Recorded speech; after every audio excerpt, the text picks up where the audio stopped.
y esta es la vida eterna, que te conozcan a ti, el único Dios verdadero, y a Jesucristo a quien has enviado. Bienvenidos a su programa Teología para el Diario Vivir.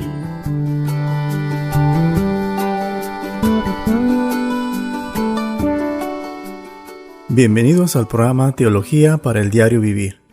Estamos estudiando el libro de Joel. Hoy estaremos finalizando el estudio de este libro, estudiando el capítulo 3, versículos del 1 al 21. El libro de Joel es un libro que trata sobre la crisis y la calamidad en los días de Israel. En los últimos estudios hemos visto los propósitos de Dios en esta calamidad. En primer lugar, era un presagio de un juicio mucho mayor y más devastador que aún estaba por venir, el día del Señor. Y en segundo lugar, es un llamado a que la gente responda en arrepentimiento y fe a la luz de este día venidero. En Lucas 13, Jesús repite las palabras de Joel 2 mientras reflexionaba sobre las terribles noticias de su día. El mensaje de Jesús a la gente era simple: arrepiéntanse de sus pecados. Joel 3 habla de un terrible juicio, pero también vemos una hermosa imagen de salvación. En primer lugar, vamos a ver la vindicación preparada para el pueblo de Dios. Y esto lo encontramos en Joel capítulo 3, versículos del 1 al 8. Y la palabra del Señor dice así: Porque he aquí que en aquellos días y en aquel tiempo en que haré volver la cautividad de Judá y de Jerusalén, reuniré a todas las naciones y las haré descender al valle de Josafat.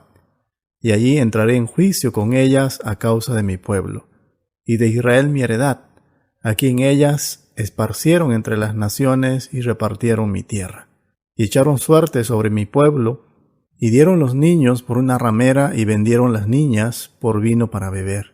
Y también, ¿qué tengo yo con vosotras, Tiro y Sidón, y todo el territorio de Filistea?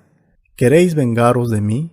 Y si de mí os vengáis, bien pronto haré yo recaer la paga sobre vuestra cabeza, porque habéis llevado mi plata y mi oro, y mis cosas preciosas y hermosas metisteis en vuestros templos. Y vendisteis los hijos de Judá y los hijos de Jerusalén a los hijos de los griegos, para alejarlos de su tierra. He aquí yo los levantaré del lugar donde los vendisteis, y volveré vuestra paga sobre vuestra cabeza. Y venderé vuestros hijos y vuestras hijas a los hijos de Judá, y ellos lo venderán a los sabeos, nación lejana, porque Jehová ha hablado. En Joel 3.1 el profeta habla de aquellos días y aquel tiempo, cuando Dios restaurará a Judá y Jerusalén. Recordemos que Joel estaba hablando del remanente de Judá que había regresado del exilio de Babilonia. Estaban comenzando a ver que esta promesa de restauración se hacía realidad a medida que el pueblo regresaba del exilio. En Joel 2, capítulo 2, versículos del 28 al 32, vimos que esta restauración incluyó a Dios derramando su Espíritu. Y eso se cumplió en Pentecostés, donde el Espíritu Santo fue derramado sobre todos los que creyeron y fueron facultados para hablar su palabra. Eso lo podemos encontrar en el libro de los Hechos de los Apóstoles, en el capítulo 2, versículos del 14 al 18. Para poder comprender correctamente las profecías del Antiguo Testamento, debemos tener en cuenta los múltiples eventos de cumplimiento de las profecías. Además de cumplirse en los eventos inmediatos de ese día en que Judá fue traído de regreso del exilio, las profecías también se extienden a través de múltiples eventos, cada uno edificado sobre el evento anterior, hasta el gran día del Señor que está por venir.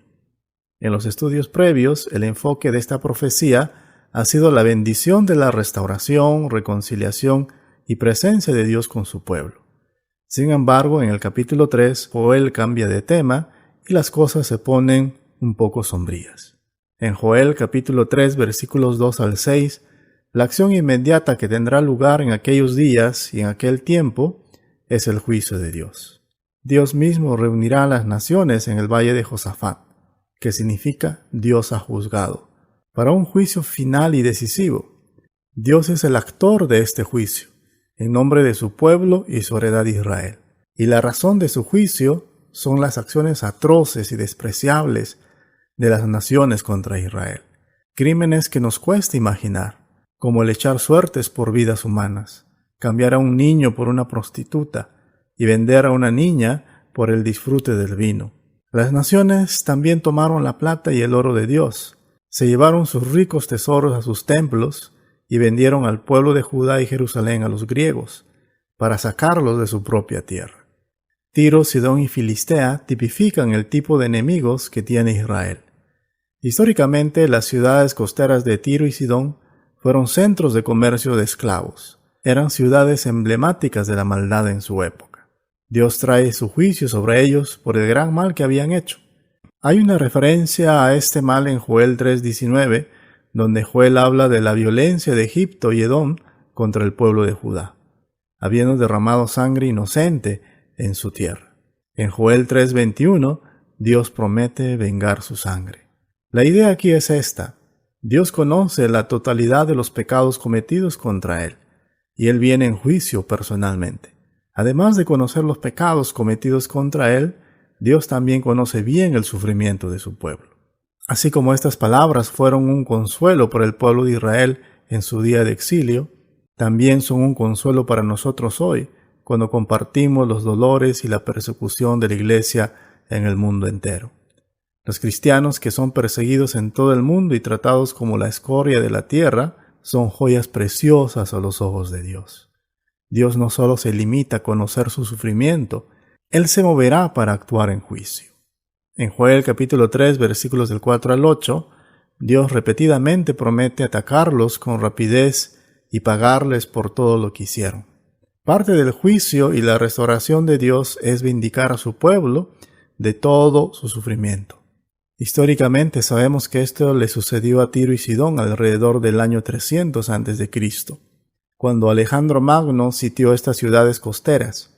Según los registros históricos, nos dicen que alrededor de 13,000 habitantes de Tiro fueron capturados y vendidos como esclavos. Sin embargo, más allá de estos eventos del juicio de Dios que se cumplieron en la historia, la idea es más amplia, ya que Dios vindicará a su pueblo, trayendo juicio al mal que azota el mundo. Este pasaje no solo aborda los crímenes atroces contra la humanidad, sino también el sufrimiento que enfrenta el pueblo de Dios, ya sea en su propia familia, en su lugar de trabajo, o al tener que dejar pasar oportunidades de ascenso o perder un trabajo por defender a Cristo. Dios conoce todo, Dios está escuchando, y la vindicación vendrá de Él. Este pasaje también nos ayuda a ver claramente que la venganza y la vindicación que anhelamos ver en los procesos de justicia pertenecen a Dios.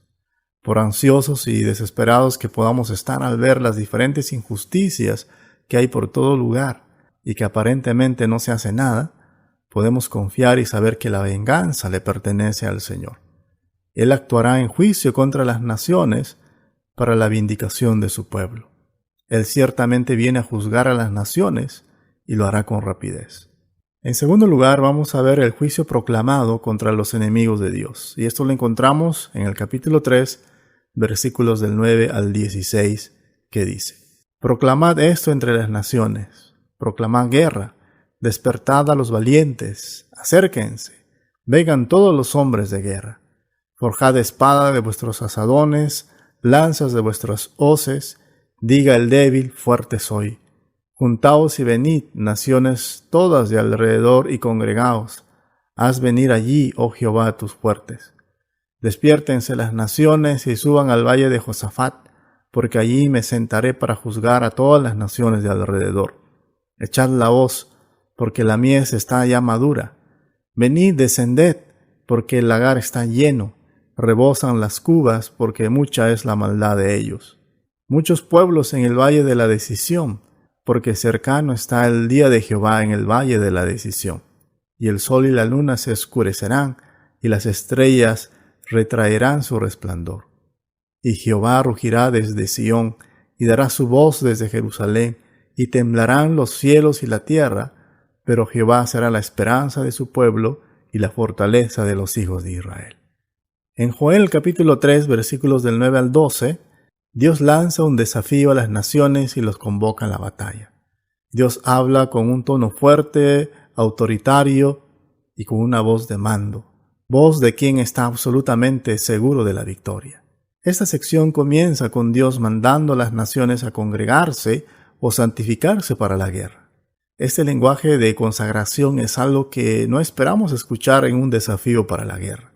Sin embargo, hemos visto este lenguaje antes en Joel capítulo 2 versículos 15 al 16, donde Dios llama a su pueblo a consagrarse no para la guerra, sino para el arrepentimiento. Cuando Israel presencia la calamidad, su respuesta debe ser consagrarse para el arrepentimiento.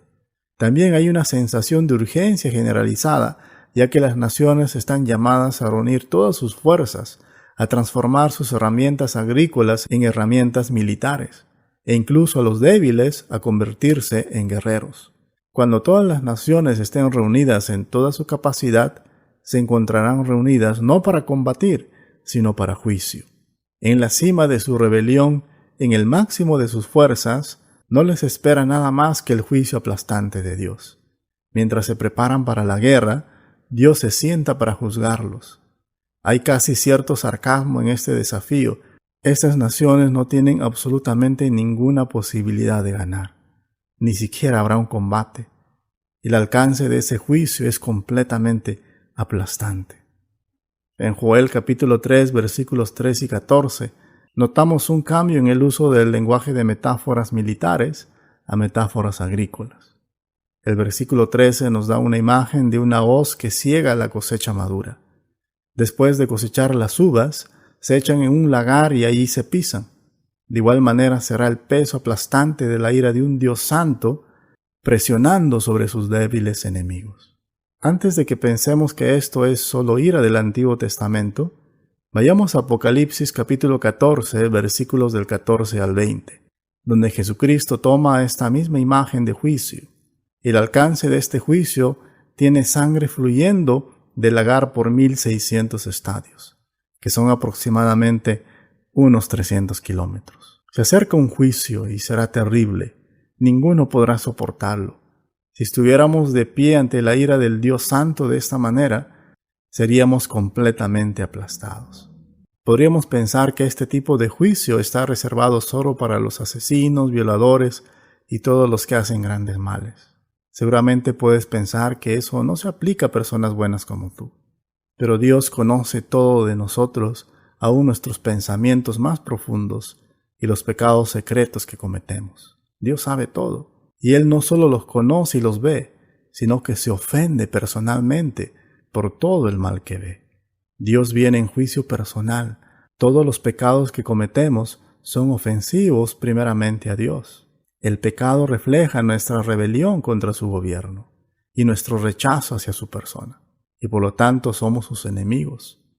No pensemos por un momento que el juicio severo en este pasaje de Joel está reservado solo para las personas realmente malas. Dejemos que este pasaje nos despierte a la seriedad con la que Dios trata el pecado. En la Biblia, el pecado no es solo las cosas malas que la gente hace, sino toda postura de nuestro corazón donde no le damos a Dios la gloria que se merece. Cada vez que ponemos cualquier cosa por encima del lugar de Dios, estamos pecando contra Él y merecemos su juicio. Joel nos llama a pensar con claridad sobre esto. ¿Cómo sería para todos nosotros si pensáramos seriamente en el juicio de Dios? Temblaríamos al ver la seriedad del pecado, no solo por la gravedad de sus consecuencias, sino por lo repulsivo que es para Dios. Incluso Joel quedó atónito al ver la muchedumbre de pueblos que se habían reunido para ser juzgados ese día. El día del Señor se describe como un día grande y terrible. Cuanto más reflexionamos sobre la severidad del juicio de Dios, más deberíamos estar llenos no solo de temor, sino de asombro. Un asombro que nos deja profundamente convencidos de nuestro lugar como criaturas ante nuestro Creador. Esto trae un enfoque claro de cuán pequeños somos y cuán grande es nuestro Dios. Joel 3 nos llama a hacer una pausa y pensar seriamente. El juicio será real y más severo de lo que podemos imaginar. Las imágenes que vemos en Joel y el Apocalipsis no son más que metáforas de la experiencia real que está por venir. Afortunadamente, Joel 3 no solo nos deja con asombro y temor, Joel también nos muestra que hay esperanza. Joel 2:32 nos da una gran esperanza cuando dice: «Y todo aquel que invocare el nombre de Jehová será salvo». De manera similar, en Joel 3:16, dice que la voz del Señor rugirá desde Sión y tronará desde Jerusalén, y los cielos y la tierra temblarán. Pero luego vemos estas hermosas palabras. Pero el Señor será un refugio para su pueblo, una fortaleza firme para el pueblo de Israel. La forma en que se describe la salvación como escondida en Dios es maravillosa. Cuando nos refugiamos en algo, nuestra única esperanza de protección es la fuerza del recipiente en el que estamos refugiados. Nada de nuestro esfuerzo bueno o malo cuenta. Aquí Dios es la roca en la que su pueblo está escondido, nuestro refugio y nuestra fortaleza. En el Nuevo Testamento vemos que nuestra vida está escondida con Cristo en Dios. Colosenses 3:3 dice: porque habéis muerto y vuestra vida está escondida con Cristo en Dios. Cristo ha venido para dar vida eterna, y nada podrá arrebatarnos de su mano, según Juan 10. Esta es la buena noticia, que no podemos salvarnos a nosotros mismos. Pero Jesucristo es un refugio para todos los que respondan con arrepentimiento y fe. Al morir la muerte que deberíamos haber muerto, tomó nuestros pecados sobre sí mismo y cargó con la ira de Dios, la ira terrible que acabamos de ver en Joel 3. Jesucristo tomó todo eso sobre sí mismo para que encontráramos nuestro refugio en Él. Jesús nos llama a responderle hoy alejándonos del pecado y poniendo el peso de nuestra vida sobre Él. En tercer lugar, vamos a ver la gloria asombrosa prometida con la presencia de Dios. Y eso lo encontramos en el capítulo 3, versículos del 17 al 21, que dice: y conoceréis que yo soy Jehová vuestro Dios, que habito en Sión, mi santo monte, y Jerusalén será santa, y extraños no pasarán más por ella. Sucederá en aquel tiempo que los montes destilarán mosto, y los collados fluirán leche, y por todos los arroyos de Judá correrán aguas, y saldrá una fuente de la casa de Jehová, y regará el valle de Sittim. Egipto será destruido, y Edom será vuelto en desierto asolado, por la injuria hecha a los hijos de Judá, porque derramaron en su tierra sangre inocente. Pero Judá será habitada para siempre, y Jerusalén por generación y generación. Y limpiaré la sangre de los que no había limpiado, y Jehová morará en Sión. Mientras los enemigos de Dios están siendo reunidos para juicio, al pueblo de Dios se le promete un futuro glorioso. Joel 3 del 17 al 21 nos da una imagen más completa de esta salvación en tres tipos de bendiciones prometidas. Cuando miramos hacia atrás en la historia, nos damos cuenta de que estos versículos se han cumplido parcialmente con el regreso de los exiliados y el Espíritu de Dios siendo derramado sobre su pueblo. Pero hay más, y su total cumplimiento aún está por venir. El primer tipo de bendición es la pureza. Joel 3:17 dice: Jerusalén será santa y extraños no pasarán más por ella. Esto no se trata de xenofobia. Cuando el pueblo de Dios se mezcló con otras naciones, se contaminaron. En ese glorioso futuro se preservará la pureza del pueblo de Dios. El pueblo de Dios será santificado por completo. El segundo tipo de bendición es la prosperidad. En aquel día las montañas destilarán vino dulce, y de los montes fluirá leche. El agua llenará los arroyos de Judá, y del templo del Señor brotará una fuente que regará el árido valle de las acacias. Joel 3:18 nos dice que incluso los desiertos infértiles disfrutarán de la maravillosa provisión y prosperidad de Dios. Finalmente, el tercer tipo de bendición y la piedra angular de este futuro glorioso es la presencia de Dios. En Joel 3:17 y versículo 21 se da la promesa de que Dios habitará en Sión. La pureza, la prosperidad y la presencia de Dios estarán con Judá y Jerusalén para siempre, por todas las generaciones. Todo lo bueno que disfrutamos ahora, por más bueno que sea, pasará. Pero este futuro glorioso para el pueblo de Dios será para siempre. Estas bendiciones no son dadas al pueblo de Dios por sus méritos o cualquier cosa que hayan hecho, sino para que conozcan que Jehová es Dios. Estas bendiciones son completamente inmerecidas. Es la gracia de Dios para con su pueblo. En respuesta debemos adorar a Dios, regocijándonos en su presencia, disfrutando de la comunión que tenemos con Él. Un futuro glorioso le espera al pueblo de Dios, y la invitación de Dios es que la gente se vuelva a Él en arrepentimiento y fe. Apocalipsis 21, versículos del 1 al 5, pinta un hermoso cuadro de la presencia de Dios con su pueblo y la bendición sobre ellos en ese futuro glorioso que está por venir. El texto dice: vi un cielo nuevo y una tierra nueva, porque el primer cielo y la primera tierra pasaron y el mar ya no existía más. Y yo, Juan, vi la santa ciudad, la nueva Jerusalén, descender del cielo de Dios, dispuesta como una esposa ataviada para su marido. Y oí una gran voz del cielo que decía: he aquí el tabernáculo de Dios con los hombres, y Él morará con ellos, y ellos serán su pueblo, y Dios mismo estará con ellos como su Dios. Enjugará Dios toda lágrima de los ojos de ellos, y ya no habrá muerte, ni habrá más llanto, ni clamor, ni dolor, porque las primeras cosas pasaron.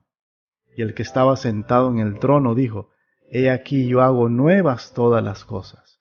Y me dijo: escribe, porque estas palabras son fieles y verdaderas. Que Dios te bendiga.